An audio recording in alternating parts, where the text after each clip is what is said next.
Hey, what's up, guys, and welcome back to another Real Madrid review. The Madrid derby, very intense, very dramatic, full of chaos. I suppose. Can't speak. And yeah, it finished 2-1 to Real Madrid. Yeah, I mean, what a game that was. Really good game. One of the best Madrid derbies in a while. I mean, last season we had the 2-1, but Madrid derbies has always been very intense. But yeah, I mean, when was the last time we had something very intense like today? Anyways, let's get into the action. And let's get into our first goal, scored by Rodrigo, who is on good form. But the player who created it is arguably the player right now, one of the best players in terms of form in the world, Federico Valverde. I mean, what a player he is. And yeah, what great form he's on as well. Nice little run over to the left hand side to Mendy, and then Rodrigo and Tchouaméni playing a nice 1-2. Tchouaméni with the ball over the top. We just splits over the defense because I think a lot of the Atlético defense was pushing forward, trying to get the ball. A long through ball, a forward ball, over the top ball actually by Tchouaméni just splits them open. You could see Felipe couldn't do anything, and the rest couldn't do anything as well. And Rodrigo is there to hit it in, I suppose, or smash it in. Depends what term you're gonna use. And that is 1-0. Very simple, very easy goal. Poor defending, but yeah, Tchouaméni, coming into this team, learning, plays the number 6, and performing like he did today. What's a performance from him? The second goal, again, nice bit of play between two players, Vinicius Jr. and Modric. Nice passing, Modric just a nice through ball in front. He sprints all the way. I think his shot was saved onto the post by Oblak off his leg. But it comes back out to Valverde, who just smashes it into the basically empty net. Very simple goal once again. 2-0. 36 minutes in, we were dominating them, and you can look at the stats. Maybe they had more shots and shots on target, maybe more ball. I wasn't watching the game live during that time, but we were 2-0 up, and I think when we went 2-0 up, I just felt like they basically felt, look, I think it's very hard to get back in and to score a goal or even two. The goal that they did score though was, quote, very lucky. I suppose you can't call any goals lucky, because if you want to call things lucky, every fan who called Real Madrid's Champions League season last season lucky are just absolute clueless people. But yeah, I mean, it hits his shoulder, goes in, and he didn't even realize. He was just facing the other way around. He didn't know where the ball was. He didn't know where. He maybe know where the ball was, but he didn't know that it was gonna hit him. He wasn't even facing the ball. It hit his shoulder, goes in. But yeah, I mean, Courtois tried that Superman punch, which the ball just goes past him, and yeah, I mean, empty net again. It's a bit of a lucky goal. Nonetheless, it's still a goal for Atlético, and I guess that gave them some hope. But later on, we'll talk about how they ruined that hope that they just built for themselves. So yeah, let's get into some highlights as well. Let's see. So in the first 17 minutes before we scored, a couple of chances for Atlético. Carrasco hitting the side netting. We had Kondogbia with a shot wide. Some good chances there, and then we also had Griezmann, good shot by Courtois, saved by Courtois. And in the 41st minute, Courtois once again makes a save. This time denied Carrasco. So yeah, you look at the first 45 minutes, Atletico do have the chance, and I think they do have the quality up front. Some would say, yeah, they don't have a proper number 9 because Felix isn't. He's a centre forward. Griezmann is also a centre forward. So yeah, they didn't have that number 9 presence. Like if they still had Luis Suarez and he was up front, he would have caused a lot more damage. Right? If they had Cunha, is he really a striker anyways? He's more of an attacking mid, isn't he? I mean, for fewer players probably, but yeah. Maybe Korea. I feel like Korea could be one in there. But yeah, I just felt like they lacked that main number 9 up front to finish things off. I mean, they're not that versatile of a team like us, so you know you can put a winger up front for Real Madrid and you could still bet that they would score like what Trigger did. And even Valverde getting on the score sheet. Let's see. I mean, apart from our 2 goals, I felt like we didn't really have much of the good chances over here in my notes. At least what I have in my notes here. Valverde had a shot from a free kick, way over. That was in the second half. And yeah, there are the chances. Now, let's talk about football before we get into some other sort of football / non-football stuff. But let's talk about how I said earlier on that Atletico Madrid ruined it for themselves. I mean, I like Hermoso as a player. Where was he playing at before Atleti? Oh, I can't remember. What club was he at? I can't remember the club he moved from. Was he a Spanish team? I can't remember the team that he was playing for. But I used to really like Hermoso. Was it Bilbao? Might have been Bilbao, but yeah, I used to really like Hermoso. But I just feel like he just caused things, you know. And look, you gotta be prevented, right? So Carvajal tries to win the ball back, right? Of Ronaldo, not Ronaldo, right? The centre back, I think, but he's a left back, but he was playing centre back for Atlético. Cool name by the way, Ronaldo. Fake name of Ronaldo, but Ronaldo instead of a O, I suppose is E. Depends how you say it though, but anyways, the name doesn't really matter, does it? But he trips him down, right, or pushes him down, right? And that was yellow card, right?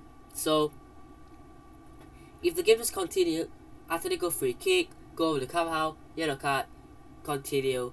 I think it was the 86th minute. Okay, Atletico continue. But instead, Hermoso goes over, just starts pushing him, and goes over and like, oh, I'm the big strong guy, I'm gonna come over to confront you. And instead, he goes and confronts him. Not only does he get himself a yellow card, he's wasting minutes. He's wasting his own team's time. So he's basically screwing his own team up because that's precious minutes. 2-3 minutes in a game where you're losing 2-1. You're trying to beat the momentum up after just scoring. I understand the frustration. I mean, the majority of the game, they were very frustrating to play against. And they were very frustrated as well.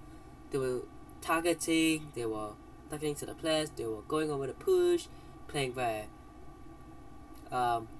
aggressively, which you can expect against Atletico, by the way. But yeah, I mean, he just wasted his own team's time, Hermoso. I'm not trying to say, oh, Carvajal pushing that player is a good thing. He got a yellow card, which was deserved because he pushed him down, and that was legitimate. But Hermoso going into him, pushing him, right, doesn't help Atletico at all. It doesn't help the situation. Instead of going over to push him, confront him, why not just get the ball, quickly get forward, push for another goal? And luckily that didn't happen because they never really got a chance to do it. And that was the start of a war, I suppose. Because that was his first yellow card.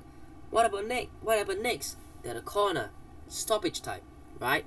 Now this is much less controversial for us. But I think it's more controversial in terms of should it have been a second yellow and a red card.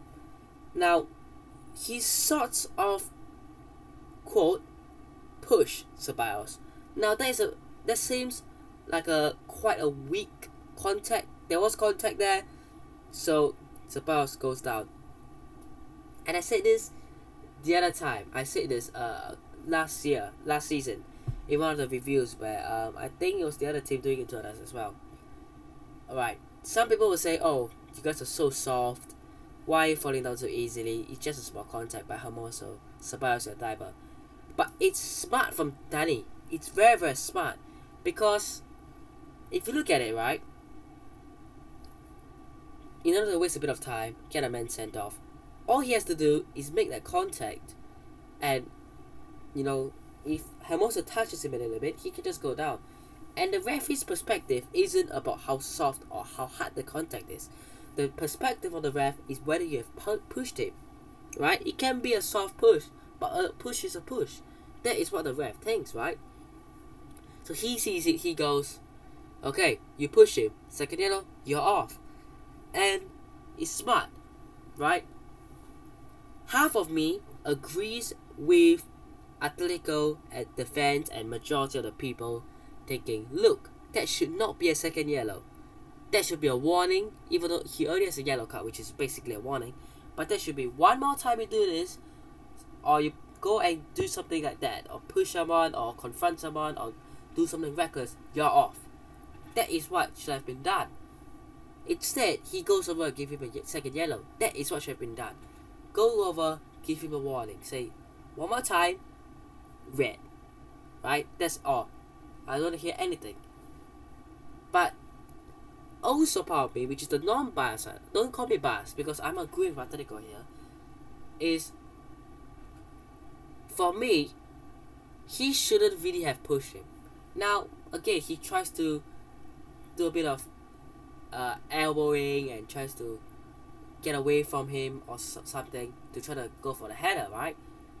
But again, it's smart from Dani Ceballos there to just go down when Justin Hermoso pushes him to make the contact, because the referee might not have the best view in the box, because I don't think he was in the box, I think he was outside the box.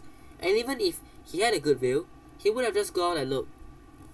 And fair enough, you push him, you push Carvajal, second yellow. So I feel like it could have been prevented by them for not pushing him in the first place. But I also feel like it shouldn't have been a second yellow, and it should have just been a warning. So for me, those are the incidents, I suppose, on the field. Atlético again, this aggressiveness of their players, this sort of football that they're playing. Man, Hermoso just screwed his team out. I know he scored a goal, which I suppose is a bit of a lucky goal.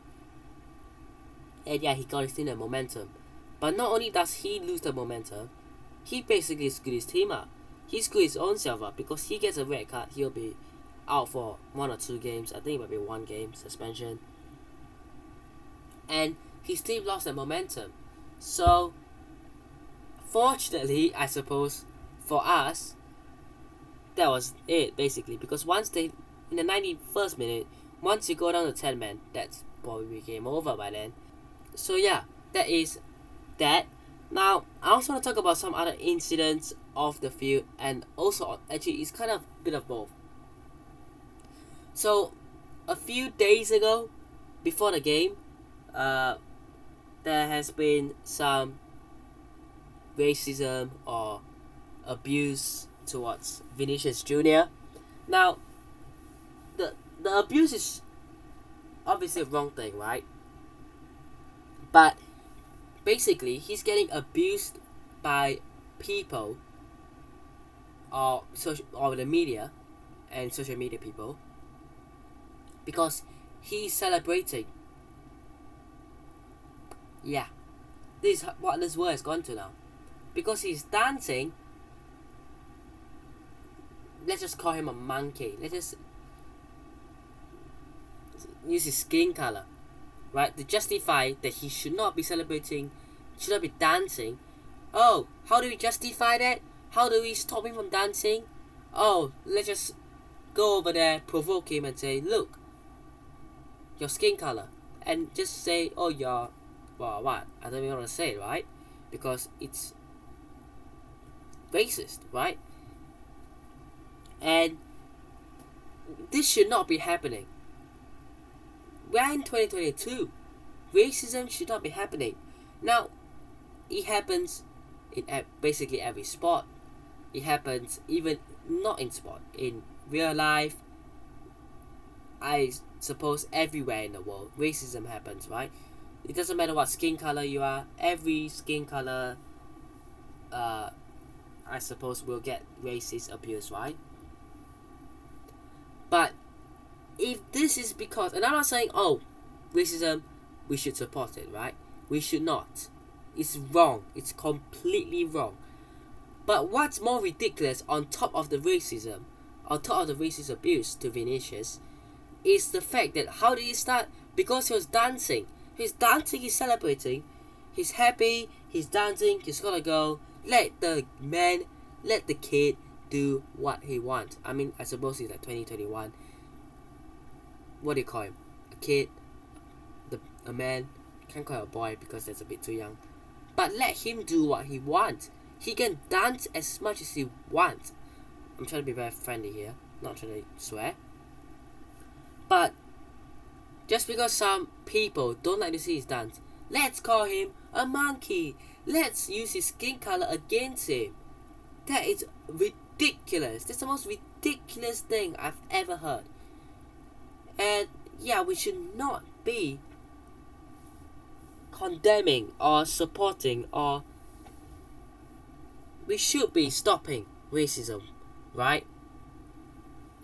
And I just hope that this will end. Let him do what he wants. And even if you disagree with dancing, it's your opinion. If you disagree, fine. Your opinion, you can disagree. But there's zero need to use his skin color as a reason to target him for his dancing. And that is my problem here. I'm baffled. I'm absolutely baffled. And there were crowds of Atlético fans chanting whatever they were chanting, but racist things to him. I mean, again,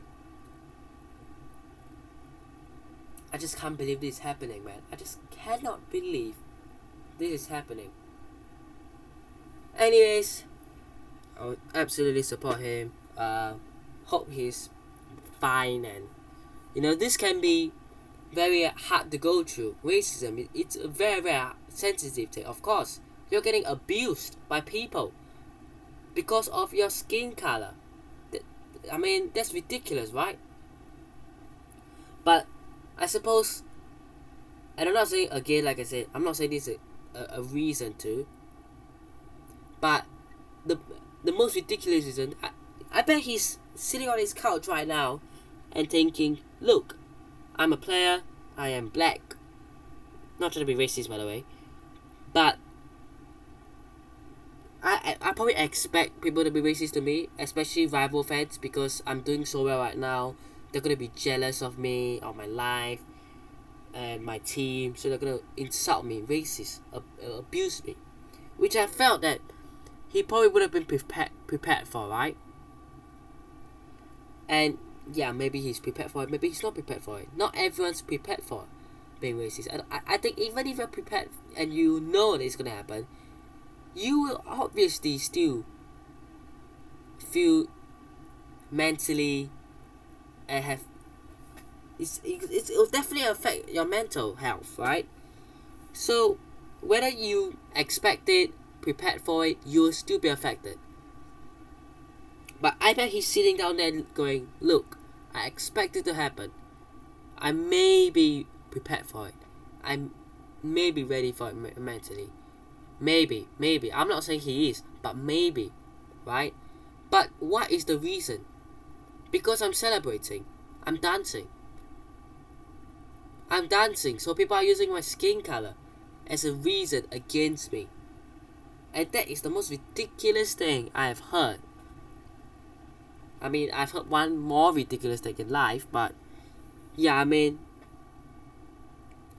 absolutely support him and anyone else who gets racist abuse, because this shouldn't be happening in 2022. We're in the 21st century, right? But what's even more funnier, it's not happier, it's not happy, but what's even more ridiculous is the fact that he got that, and I'm sure he would have already gotten that, but the fact that now it's becoming a popular thing because he's dancing, and because a Spanish media outlet, a TV show I think, called him a monkey. You are a TV show talking about Real Madrid, and you're calling their players a monkey. And I'm glad that Real Madrid are ready to do it and take legal actions. They put it out as a statement. They're like, look, recently we have had racist abuse to Vinny, and if we check and find out and we have proof that you have made racist and you have abused Vinny racially, we will take legal actions against you, whether that's suing them or whatever. And I like to see that. And yeah, at least the club is doing something, because we gotta protect these players. They are vulnerable, because I know they are a player, I know they make lots of money, but if it comes to a group of fans, you never know. And touch wood, I've got wood here. If it's one Vinicius Junior against, let's say, 100 fans, do you think Vinny will win it? Literally, I don't think anyone will stand a chance. Like, you could, unless you are like the strongest man on earth, if you are one person, you're taking on 100 or 1,000 people, you easily lose. And who knows what might happen next? Right now, it could just be chanting racist abuse at him. In the future, it could be, touch wood, breaking into his house, serious stuff like this. And I don't mean to say, oh, that will happen, but you never know. And it's gonna be a stage where Atlético take action. And I don't care, because all they did was put a statement out and go, we do not condemn racism. The minority fans, hopefully we can get them. And yeah, that's basically it. The fact that they had to use the word minority, and I get it's not all the fans who done it, right? So, but it just felt very unsincere as a statement from a club. But yeah, that's basically my rant over. I just felt that I had to put this out because I've had enough of this. Vinicius has had enough, because he's getting mentally abused, and it affects our mental health. It does. So yeah, hope you guys have enjoyed today's review. I thought we would have talked about some positive things, and there are positive to take away from this game. Though what? We are like 6 from 6 right now. We're actually unbeaten in all comps. Even in Champions League, we managed to beat Leipzig and Chelsea, of course. Right now, we are of course 6 from 6. We're the only team across Europe's top 5 leagues to have won all of our games so far. Right, without drawing, without losing. Look at our goals scored, 17, not bad. Barca has got 18, and that's the only other team that's really competing. We have conceded 6, Barca only 1. Even Villarreal only conceded 2, but it's early stages. So yeah, we are conceding a lot more, but you expected that, right? The defense has probably gone and became stronger, but I think the loss of Casemiro is quite big. You know, he's that DM, that anchor, that player who just sits there and stops attacks. And Tchouaméni has come in to replace him and done really, really well. But he's not a natural DM. He's not a Casemiro, that player who sits and protect the back four only, because he's not very mobile. So all he does is just protect the back four, and that's what makes him one of the best DMs in the world. So considering 6 so far, it's a bit disappointing, but we can get through it. I don't think we've got a clean sheet so far in the Liga yet, but we have 2 in the Champions League.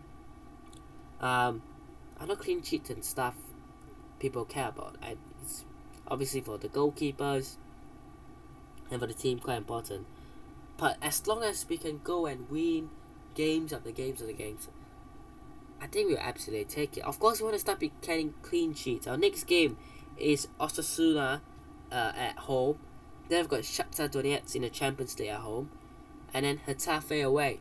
So that's our next 3 games when we come back from international break. I know FIFA 23 comes out on the 27th, I think, but I won't be playing it on the actual day. I'll take a couple of days break, because I want to take this next week and a half or 2 weeks and a half off, clear my mind. Yeah, no streams, no YouTube, nothing. Just go, relax, chill, basically. Also, got exams. So yeah, that'll be it for today's review. It's a long one, probably about 20 plus minutes. But yeah, if you guys did enjoy today's video / review, hit the like button and subscribe to the channel if it's on already. Come and follow my Twitch, the link is in the description, and drop me a follow, it'd be much appreciated. My Instagram is also down in the description. Also come and follow me as well for FIFA and stuff updates. And yeah, I'll see you guys in the next one. Peace.